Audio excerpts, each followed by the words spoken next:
Hi, இன்றைக்கி நம்ம தக்காளி முட்டையை வச்சு தாங்க ஒரு கிரேவி பண்ணியிருக்கிறோம். இது பூரி, சப்பாத்தி, இட்லி, தோசைக்கெல்லாம் ரொம்ப நல்லா இருக்குங்க. சாதத்துக்கும் நல்லாயிருக்கும். வாங்க எப்படி செய்யறது வீடியோக்குள்ளே போய். தக்காளி முட்டை கிரேவிக்கு 4 ஸ்பூன் எண்ணெய் ஊற்றிருக்கிறேன். நான் பட்டை, லவங்கம், பிரிஞ்சி இலை, சோம்புத்தூள் 1/2 ஸ்பூன் போட்டிருக்கேன்.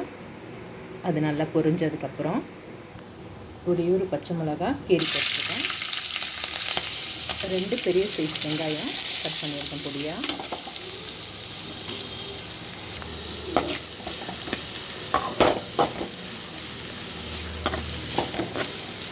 இப்போ நல்லா வதக்கிக்குவோம். நம்ம ஆனியன் நல்லா வதங்கிட்டு இருக்குது பாருங்கள். இப்போ நம்ம 1 ஸ்பூன் இஞ்சி பூண்டு பேஸ்ட் போட்டுப்போம்.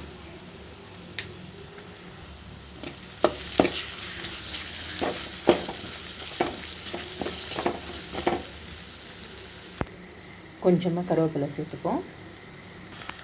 நான் 3 பெரிய சைஸ் தக்காளியை மிக்ஸி ஜாரில் அரைச்சி வச்சுருக்கேன் பாருங்கள். மிக்ஸியில்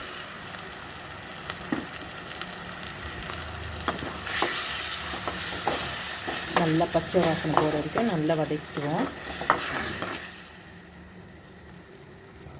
இப்போ மசாலாலாம் சேர்த்துப்போம். நம்ம 1 ஸ்பூன் மிளகாய் தூள் சேர்த்துப்போம்.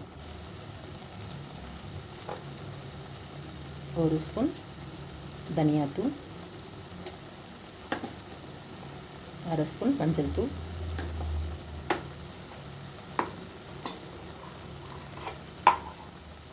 கரம் மசாலா 1/2 ஸ்பூன் சேர்த்துப்போம். தேவையான அளவு உப்பு.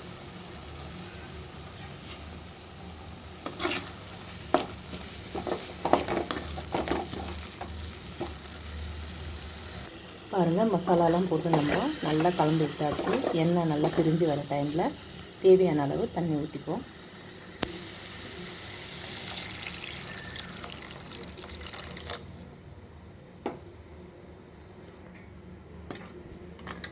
இப்போ நம்ம உப்பு செக் பண்ணிவிட்டு மூடி வச்சுடுவோம்.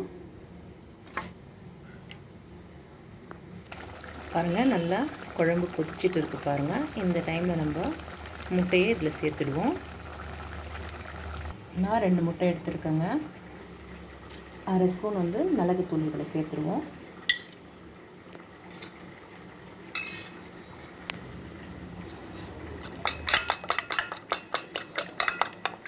இது கூட நல்லா அடித்து நம்ம குழம்போடு சேர்த்துப்போம்.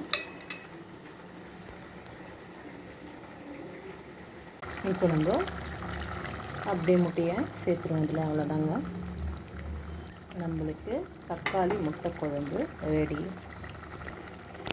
பாருங்கள், நம்ம முட்டையை ஊற்றிட்டோம். அப்படியே வெந்துட்டுருக்கு. நல்லா ஒரு 10 நிமிஷம் அப்படியே இருக்கட்டும். ஃபைனலாக கொத்தமல்லி போட்டு இறக்கிட வேண்டியதுதாங்க. நம்மளுடைய தக்காளி முட்டை கிரேவி ரெடிங்க. பிடிச்சிருந்தால் லைக் பண்ணுங்கள், ஷேர் பண்ணுங்கள், கமெண்ட் பண்ணுங்கள். மறக்காமல் சப்ஸ்கிரைப் பண்ணுங்கள்.